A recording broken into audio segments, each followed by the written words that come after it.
+2 റിസൾട്ടൊക്കെ വന്നല്ലേ? നിങ്ങൾ പ്രതീക്ഷിച്ച പോലെ മാർക്കൊക്കെ കിട്ടിയോ? ചിലർക്ക് പ്രതീക്ഷിച്ച പോലെ മാർക്ക് കിട്ടി കാണാം, ചിലർക്ക് പ്രതീക്ഷിച്ച അത്രയും മാർക്ക് ലഭിച്ചിട്ട് കാണുകയായിരിക്കും. നിങ്ങൾക്ക് കിട്ടിയ മാർക്കിൽ നിങ്ങൾ ഓവറായിട്ട് സന്തോഷിക്കുകയോ അല്ലെങ്കിൽ ഓവറായിട്ട് ദുഃഖിക്കുകയോ ചെയ്യേണ്ട ആവശ്യമില്ല. കാരണം ഈ ഒരു മാർക്ക് മാത്രമല്ല നിങ്ങളുടെ ജീവിതത്തെ മുന്നോട്ടുള്ള കാര്യങ്ങൾ തീരുമാനിക്കുന്നത്. ഇനിയുള്ള ചോദ്യം, +2 ശേഷം എന്ത്? ഒരു പക്ഷേ നിങ്ങൾ ഡിസൈഡ് ചെയ്ത് വെച്ചിരിക്കുമായിരിക്കും ഇന്ന കോഴ്സിന് പോകണം, ഇന്നത് പഠിക്കണമെന്ന്. ചിലർ തീരുമാനിച്ചിരിക്കുന്നത് ഡിഗ്രിക്ക്, ഏതെങ്കിലും ഡിഗ്രിക്ക് ഫിസിക്സോ കെമിസ്ട്രിയോ ബയോളജിയോ അല്ലെങ്കിൽ മറ്റേതെങ്കിലും ഡിഗ്രികൾക്ക് പോവുക, അല്ലെങ്കിൽ എഞ്ചിനീയറിങ്ങിന് പോവുക, അല്ലെങ്കിൽ മെഡിക്കൽ ഫീൽഡുമായിട്ട് ബന്ധപ്പെട്ട കോഴ്സുകൾക്ക്. അങ്ങനെ പല രീതിയിൽ നിങ്ങൾ ചിന്തിച്ചു വെച്ചിട്ടുണ്ട്. ഒരു ഡോക്ടർ ആകുവാനാണ് നിങ്ങളുടെ ആഗ്രഹമെങ്കിൽ നിങ്ങൾക്കറിയാം, നീറ്റ് എക്സാം എഴുതി അത് ക്വാളിഫൈ ആയെങ്കിൽ മാത്രമേ MBBSന് അഡ്മിഷൻ കിട്ടത്തുള്ളൂ. ഒരു പക്ഷേ ഈ വർഷത്തെ നീറ്റ് എക്സാം നിങ്ങളിൽ പലരും എഴുതിയിട്ട് കാണും. നിങ്ങൾ വിചാരിച്ച അത്ര സിമ്പിൾ ആയിരുന്നില്ല നീറ്റ് എക്സാം. അതുകൊണ്ട് നിങ്ങൾ പ്രതീക്ഷിക്കുന്ന ഒരു സ്കോർ നമുക്ക് ഈ വർഷത്തെ അഡ്മിഷന് കിട്ടുന്നതിന് സാധ്യത കുറവാണ്. അപ്പോൾ നിങ്ങളുടെ മുമ്പിലുള്ള ഒരു ഓപ്ഷൻ എന്ന് പറയുന്നത് റിപ്പീറ്റ് ചെയ്യുക. +1 +2 ടോപ്പിക്സ്. അത് നമ്മളിപ്പോൾ പഠിച്ചത് ബോർഡ് എക്സാമിനെ ഫോക്കസ് ചെയ്താണ്.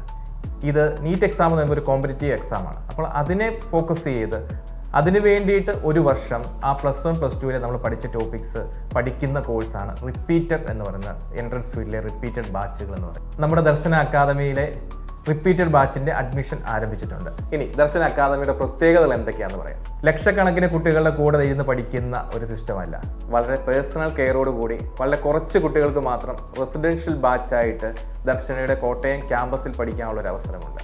ദർശന അക്കാദമിയിൽ അക്കാഡമിക്സിന് മാത്രമല്ല ഇമ്പോർട്ടൻസ്, ഒരു കുട്ടിയുടെ ഫിസിക്കൽ, മെൻ്റൽ, സ്പിരിച്വൽ ഹെൽത്തിന് ആവശ്യമായ എല്ലാം കൊടുത്തുകൊണ്ട് നല്ല ഒരു ഡോക്ടറെ വാർത്തെടുക്കുക. വെറും ഡോക്ടറല്ല, നാടിന് ഉപകാരപ്പെടുന്ന നല്ലൊരു ഡോക്ടറെ വാർത്തെടുക്കുന്നതാണ് ദർശന അക്കാദമി. ദർശന അക്കാദമിയുടെ 35 വർഷത്തെ ചരിത്രവും അതുതന്നെയാണ്. കേരളത്തിലെ അങ്ങോളം ഇങ്ങോളമുള്ള ഡോക്ടേഴ്സ് ഇതിൻ്റെ തെളിവാണ്. ദർശന അക്കാദമിയുടെ അക്കാഡമിക്സിനെ കുറിച്ച് പറയുകയാണെങ്കിൽ ഏറ്റവും സ്റ്റുഡൻറ്റ് ഫ്രണ്ട്ലി ആയിട്ടുള്ള ഒരു അക്കാഡമിക്സ് ആണ്. അത് കുട്ടികൾക്ക് അധികം മാനസിക സംഘർഷം കൊടുക്കാതെ ഏറ്റവും സിമ്പിളായിട്ട് ടീച്ചേഴ്സ്, അത് +1 +2 ഒരു കുട്ടി പഠിച്ചിട്ടില്ലെങ്കിൽ പോലും അതിൻ്റെ ബേസ് തൊട്ടെടുത്ത് അവരെ പഠിപ്പിക്കുന്ന ഒരു സിസ്റ്റമാണ് ദർശന അക്കാദമിക്കുള്ളത്. അതുപോലെ തന്നെ നമ്മുടെ എക്സാംസ്, നമ്മുടെ വീക്ക്ലി എക്സാംസ് ഉണ്ട്, മന്ത്ലി എക്സാംസ് ഉണ്ട്, അതുപോലെ ടൈംലി മോഡൽസ്, പിന്നെ അങ്ങോട്ട് വന്നു കഴിയുമ്പോൾ നമ്മുടെ DTS എക്സാംസ്, പിന്നെ സൂപ്പർ മോഡൽ, അങ്ങനെ പല പല എക്സാമുകളിലൂടെ കുട്ടികൾ കടന്നു പോയി കഴിയുമ്പോൾ അവസാനം നീറ്റ് എക്സാം എന്ന് പറയുന്ന ആ കോമ്പറ്റീറ്റീവ് എക്സാം വളരെ ഈസി ആയിട്ട് അവർക്ക് കൈകാര്യം ചെയ്യാൻ പറ്റും.